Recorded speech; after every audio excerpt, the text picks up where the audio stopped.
Pero sa kasaysayan ng mundo, tanging si Constantine, ang Romanong emperador, ang siyang nagbuo at nagpalaganap ng Kristyanismo ng simbahan nito. Samantalang ni hindi naman ganap na Kristiyano si Constantine. Imagine a non-Christian defining the faith of the Christian. Yun ang malaking hindi alam ng maraming Kristiyano. Dahil binyagan siya noong mamamatay na siya many years after.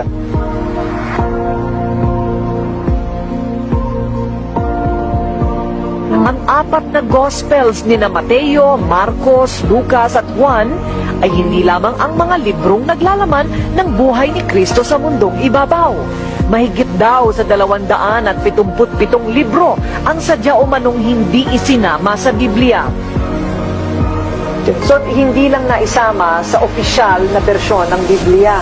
Dahil ang nag-declare ng official version ng Biblia ay si Constantine. Tinanggal niya ito. Tinanggal ito dahil bawal. Ngayon kung bawal, Bakit? sinabi na Barnabas na hindi Diyos Jesus.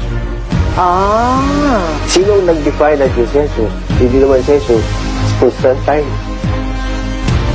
Ang secret archives ay taguan ng mga ipinagbabawal na literatura na maaaring makasira sa pananampalatayang Katoliko.